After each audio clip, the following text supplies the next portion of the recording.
Anyunkaszió Szöulból. Ez a város szó szerint a háború romjaiból emelkedett fel, és néhány évtized alatt a világ egyik legfejlettebb országának fővárosává vált. Az elmúlt években a koreai kultúra szinte berobbant a világba. A sorozatoktól és popzenétől kezdve, a szépségápoláson át egészen az ételekig.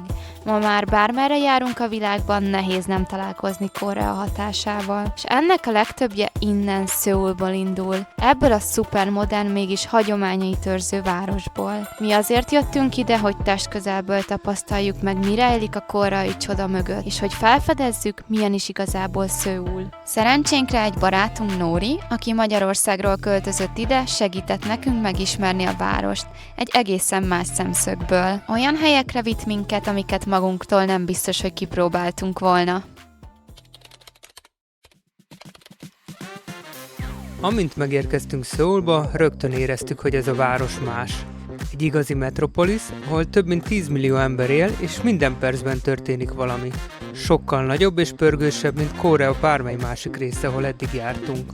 De a mérete igazán akkor vált kézzel foghatóvá, amikor felszálltunk a metróra, és megláttuk a metróhálózatot. Hát beletelt néhány percbe, hogy értelmezni tudjuk.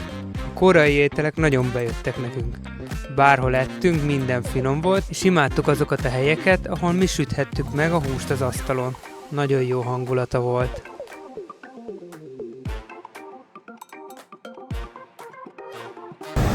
Nagyon finom.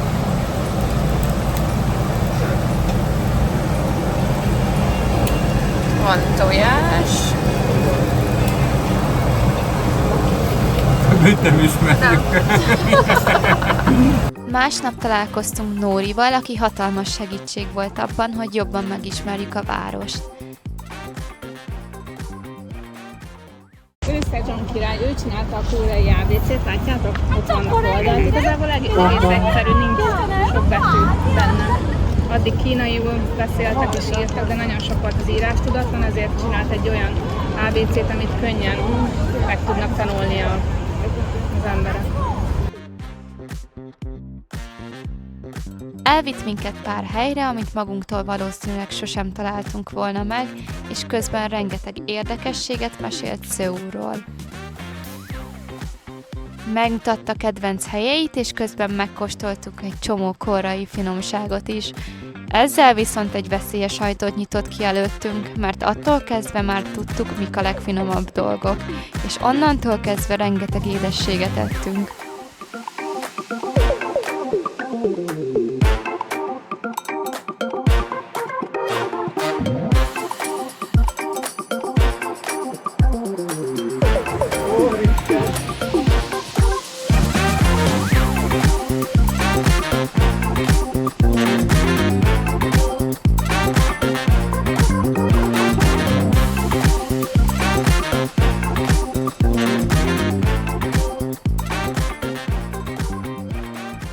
Jó volt látni, hogy a város a modern világ mellett megtartotta hagyományait is. Szöulban rengeteg templom és palota van, és látszik, hogy odafigyelnek rájuk, minden nagyon jól karban tartott. Pár palota után viszont be kellett látnunk, hogy eléggé hasonlóak, így egy idő után már nem hozták azt a wow élményt. Ennek ellenére jó érzés volt köztük sétálni, és kicsit elmerülni a város történelmi oldalában.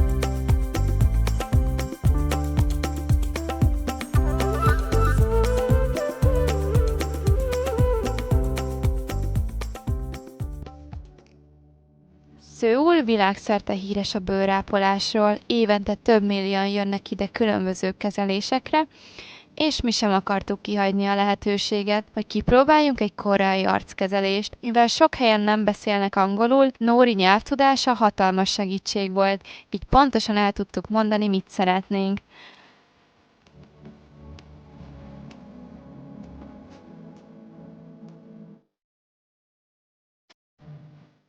Koreában az akupunktúra is nagyon elterjedt, és mivel mi még sosem próbáltuk, úgy voltunk vele, ez a tökéletes alkalom, hogy kipróbáljunk valami teljesen újat. Érdekes élmény volt.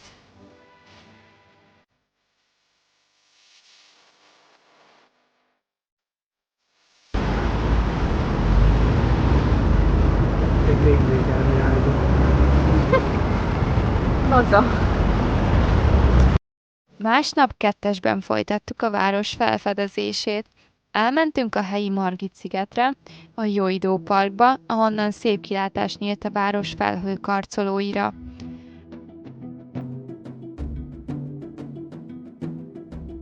A napot a háborús emlékmúzeumban folytattuk, hogy egy kicsit jobban megismerjük Korea történelmét. A múzeumba a belépés ingyenes, és már a külső részen is rengeteg érdekes dolgot lehetett látni. Hatalmas tankokat, repülőgépeket és hadihajókat.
Sziasztok! Szöulból jelentkezünk, a War Múzeumból.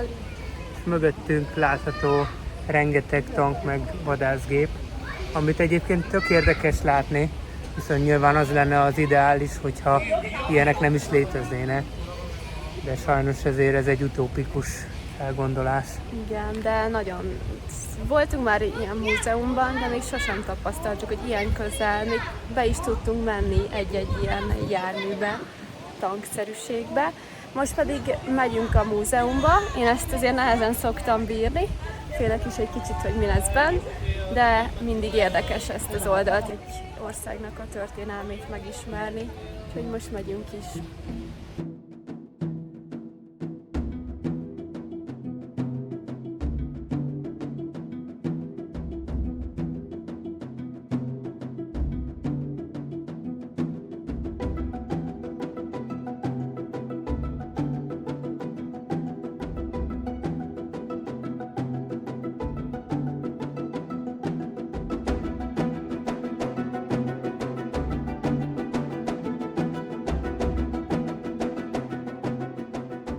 Ebben a múzeumban semmi nehezen bírható nincsen, a maximum nehezen lehet érteni, mert hatalmas, és ha az ember nem tud szinte semmit a történelméről az országnak, mint mi, így nehéz tájékozódni, hogy mi után történt, de nagyon érdekes.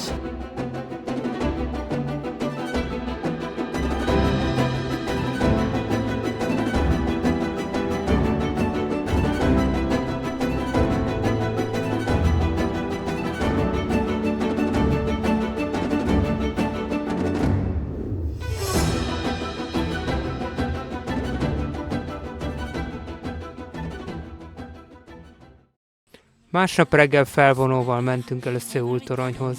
Ez az egyik legjobb hely, ha az ember szeretné igazán felmérni, mekkora is valójában Szöul.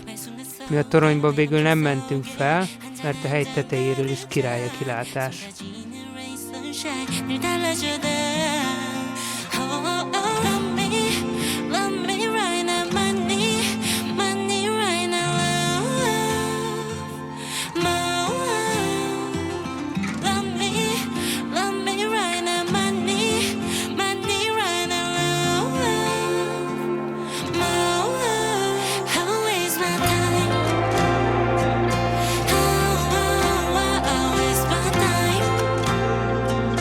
Freedom.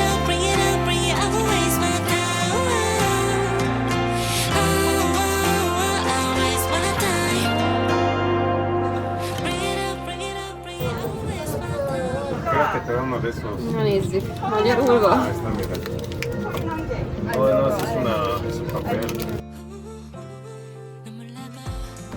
Júj!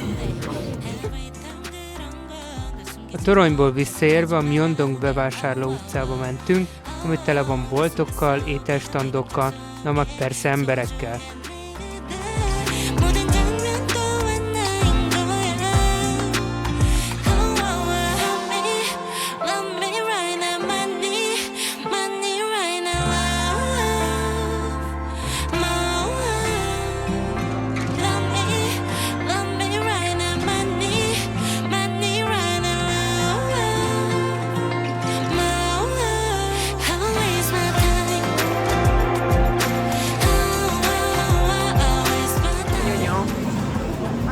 Hogy elvetem őt, ami itt van, hogy mindenből is van, és minden, amit el se tudunk képzelni. Szar dolgokat árulnak. Nem vártam tőle sokat.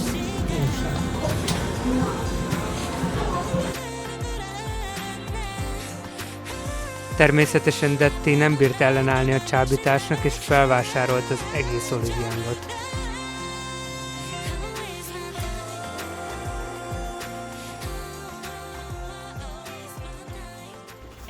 Sikerült is bevásárolni.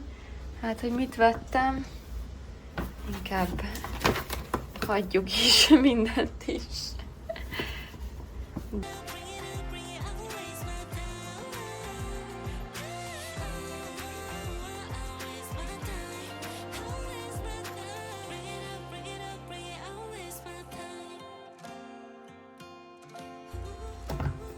Úgyhogy nem vagyok magamra büszke, mert most ezt én cipelhetem. Gyeongbokgung környékén rengeteg hely van, ahol hagyományos koreai ruhákat lehet bérelni. Mi is beöltöztünk, és elég hamar sztárnak érezhettük magunkat, mert többen megállítottak minket egy közös fotóra.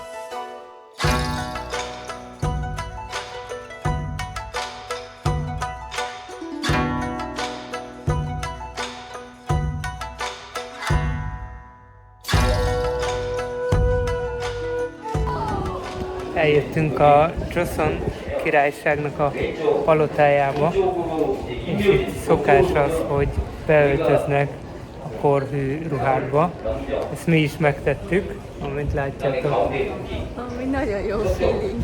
És így amúgy a belépők is ugyanes volt, amúgy nem tudom, mibe kerül. Azt hiszem 3000 fontba kerülne, tehát egy ilyen nagyjából 750 forint, de úgy, ha be vagy öltözve, akkor ingyen bejöhet, szóval király. Éltünk vele. A palotába érve pont belefutottunk a délutáni őrségváltó ceremóniába. A ceremóniát a Joseon-kor hagyományai szerint rekonstruálták, teljes díszben és korhű hangszerekkel.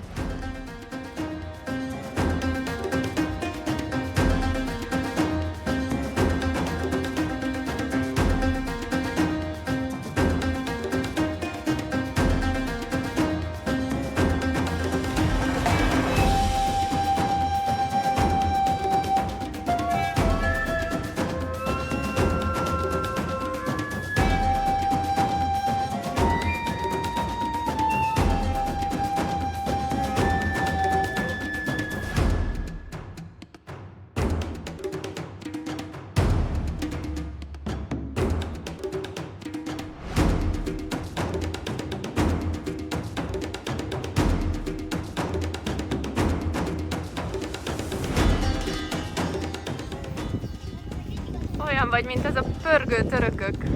A ruhákat 2 órára béreltük, így még az is belefért, hogy átsétáljunk a közeli Hanok Village-be, ahol a hagyományos koreai házak között is tudtunk pár fotót lőni.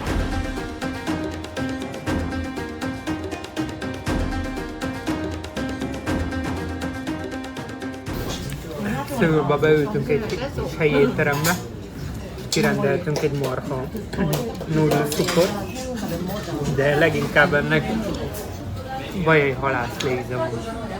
Vagy nem is, szegedi halászléze inkább. Inkább szegedi. Bár bajai, mert a tészta az bajai. Ja, akkor a kettőnek az ötvözete. Szerelem gyerünk.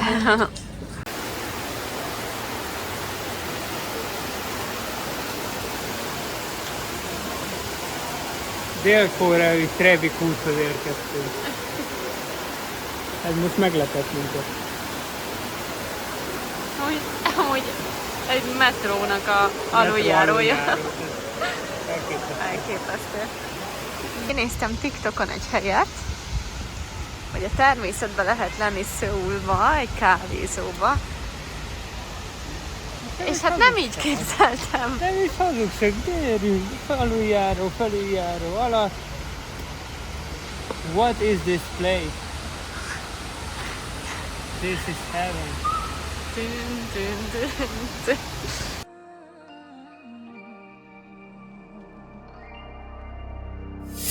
이젠 더는 숨지 않아 너와 나는 느껴 나와 너 말이야. Gangnam Seoul egyik legismertebb és legmenőbb negyede. Felhőkarcolók, luxusüzletek, kávézók és menő éttermek sorakoznak egymás mellett.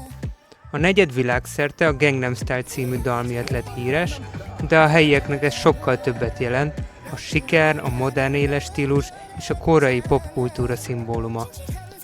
Itt található az egyik legtöbbet fotózott hely, a Starfield könyvtár, ahol több mint 50 000 könyv található, padlótól a mennyezetig érő polcokkal.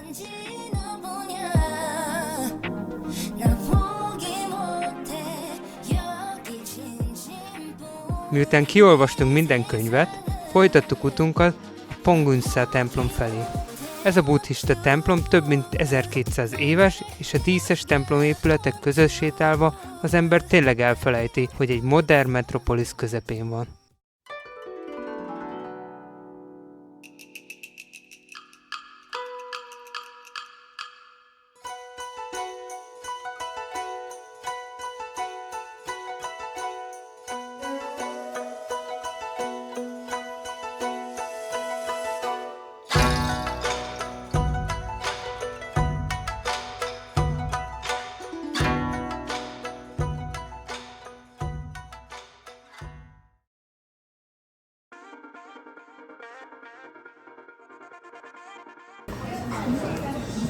Nagyon finom az a tiramisu, tényleg jól csinálják.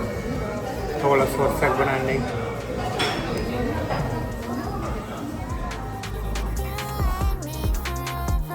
Detti régi álma volt, hogy egy bőranalízisre elmenjen, és találtunk is egy helyet, ahol ingyenesen megcsinálták. Persze a hülyeség ragadós, és rávett engem is.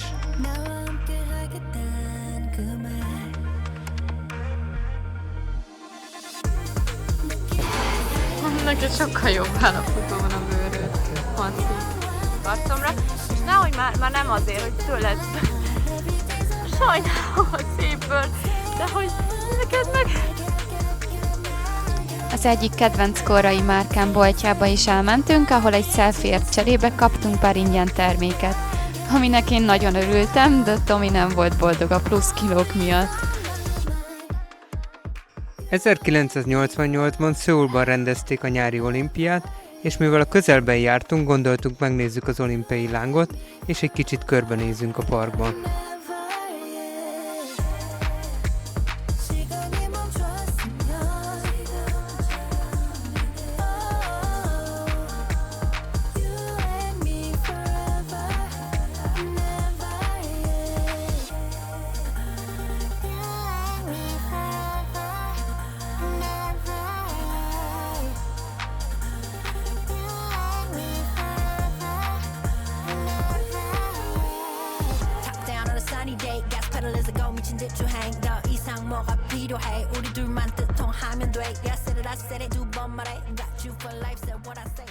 Természetesen a Hongdae negyedet sem hagytuk ki, ahol esténként tényleg pezseg az élet.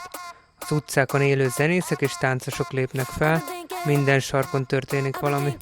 Tele van játéktermekkel, bárokkal és kávézókkal, igazi fiatalos nyüzsgő környék.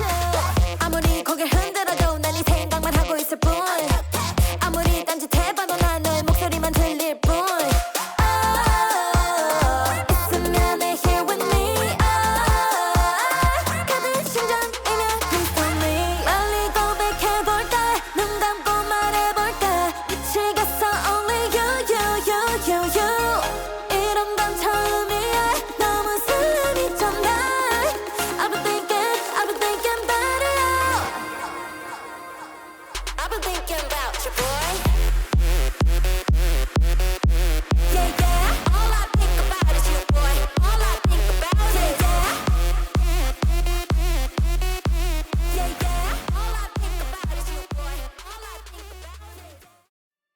utolsó szőuli napunkon Nórival és családjával az észak-koreai határhoz indultunk, pontosabban a demilitarizált zónához, ami a két Korea közti terület.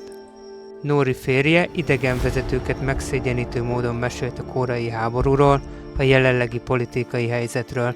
Elmesélte, hogy az ő nagypapája is északról menekült át délre a háború idején.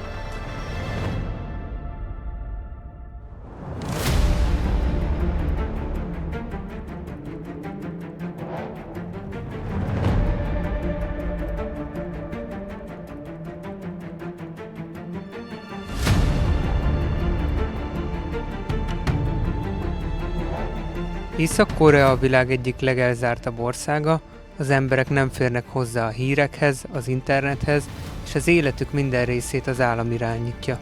Meglepő volt megtudni, hogy néhányan, akik Észak-Koreából menekültek délre, nem tudtak alkalmazkodni a kapitalista élethez, és végül úgy döntöttek, visszatérnek északra. A koreai háború 1950-ben kezdődött, amikor Észak-Korea átlépte a 38. szélességi fokot, és megtámadta Dél-Koreát. A konfliktus hamar nemzetközivé vált. Északot Kína és a Szovjetunió támogatta, míg dél oldalán az Egyesült Államok és az ENSZ erők harcoltak. A háború 3 évig tartott, és 1953-ban fegyverszünettel ért véget. Békeszerződés viszont soha nem született, így a két ország hivatalosan ma is hadban áll egymással. A civil áldozatok száma rendkívül magas volt. A becslések szerint a háború áldozatainak több mint fele civil lehetett. A konfliktus következményei máig érezhetőek. A 38. szélességi fok mentén húzódó demilitarizált zóna, DMZ, ma is a világ egyik legjobban őrzött határvonala. Sajnos elég sok helyen tilos kamerázni, így nem tudtunk olyan sok felvételt készíteni, mint szerettünk volna.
A DMZ-be jelentkezünk.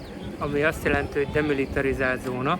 Ez a zóna egyébként a Dél-Korea és Észak-Korea közötti rész. És először elmentünk egy kilátóhoz, ahonnan átlátni Észak-Koreába, viszont sajnos a fenti rész, ahol távcsövek vannak, le volt zárva, mert most a politikai helyzet olyan, hogy nem engedélyezik, hogy oda felmenjünk. Viszont most eljöttünk egy alagútba, amit még az észak-koreaiak ástak, és dél-koreaiak vettek észre, és így meg tudták akadályozni, hogy átjussanak Észak-Koreáról a katonák. Ez király volt, ez nagyon érdekes volt, így úgy kellett menni, hogy egy kicsit le kellett hajolni. Aki a bezártságtól fél, azért annak nem a legjobb élmény. Igen, klausztrofóbiásoknak nem feltétlenül ajánlott. És ami nagyon érdekes volt, hogy a legvégén, amúgy az egész 72 méter mélyen van, és a végén pedig napfényt láttunk, szóval nem igazán értettünk meg növényeket. De elvileg az egész alagút 1600 méter hosszú, és ebből 255 méter ami bejárható.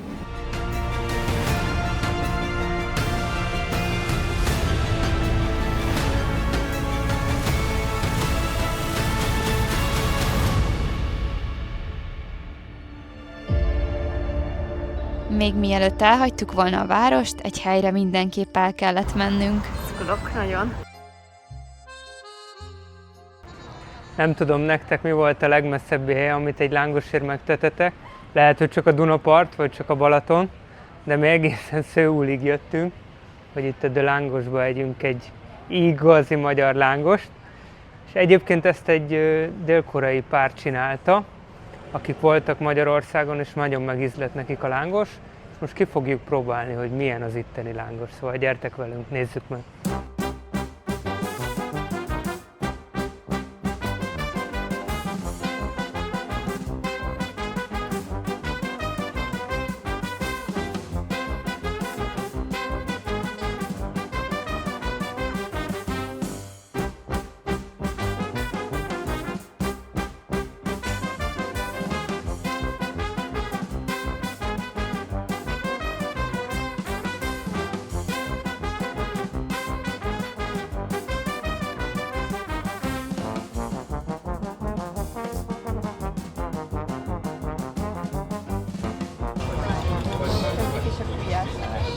Vagyis hát már megettük félig. Nagyon finom. Egyébként nagyon finom, azért is felejtettük el, mert nekiestünk. De tényleg jó. Nagyon hasonlít. Szinte nekem, Simán elmenne egy pesti étterembe, vagy egy balatoni étterembe simán. nekem nagyon ízlik. Van egy csípős is. Olyan jó így 5 hónap után rendes kaját enni. Mint magyar kaját. Szóval kés híján, ollóval itt nagyon elterjedt Koreában, hogy ollóval vágják el a dolgokat. És hát akkor kóstoljuk is meg. Egyébként fokhagymás illatú.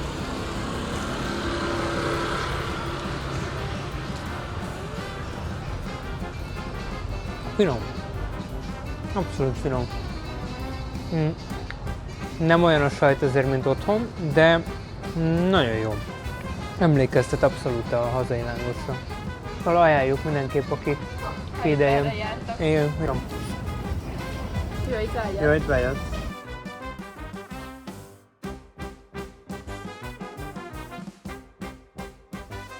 Búcsút vettünk Szöultól, de még maradtunk egy kicsit Koreában.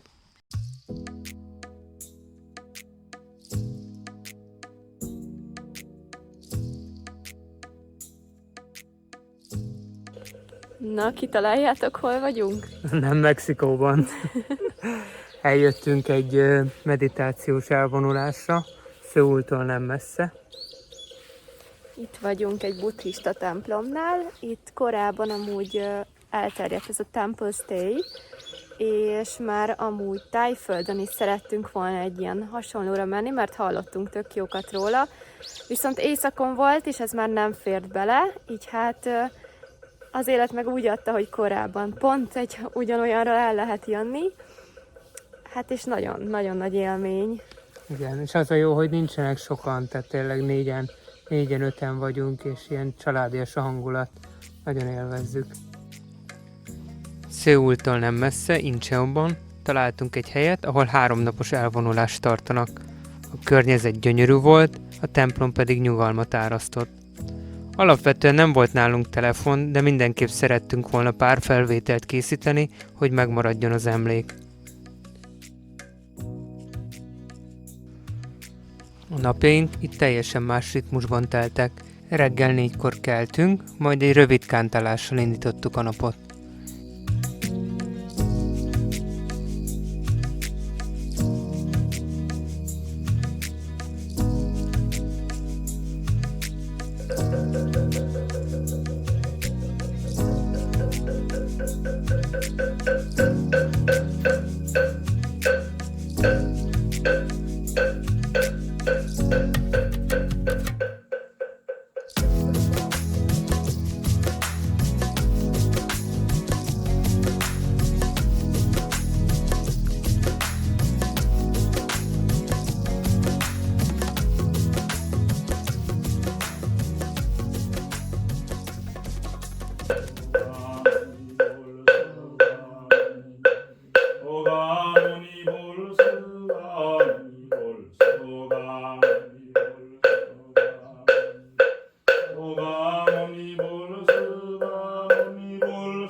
Ezután következett egy meditáció és a reggeli.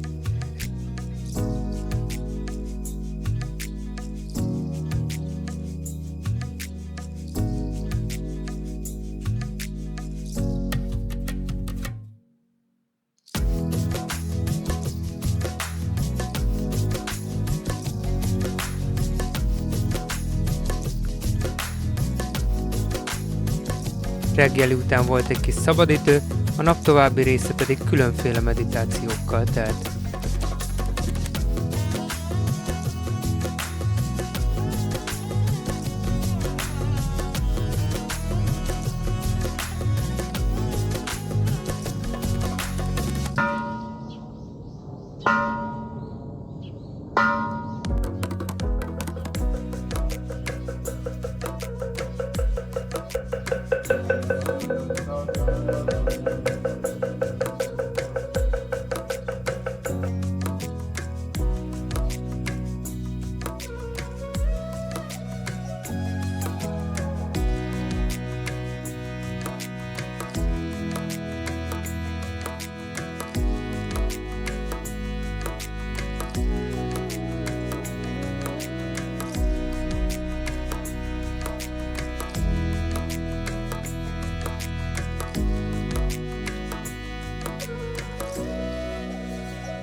Volt, hogy a közeli faluban sétáltunk, máskor az erdőben meditáltunk séta közben, és volt, hogy a meditációs teremben gyakoroltunk.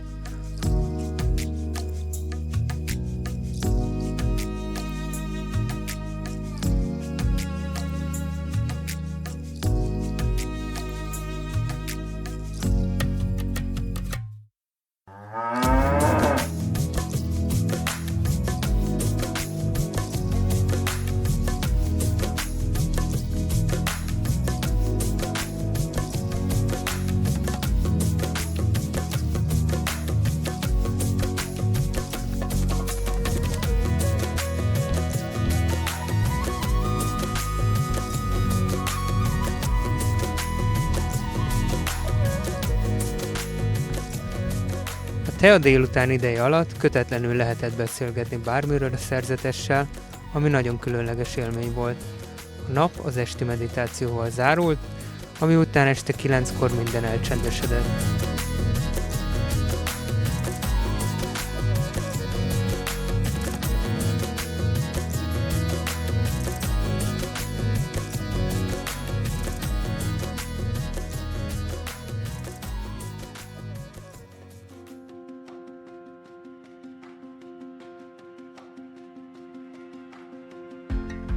Így ért véget koreai utazásunk, és egy olyan város következett, ahol a múlt súlyát még ma is érezni lehet.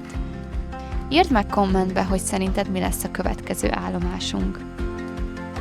Ha tetszett a videó, jelezd vissza egy lájkkal, és ha nem akarsz lemaradni a többi videónkról, iratkozz fel a csatornára.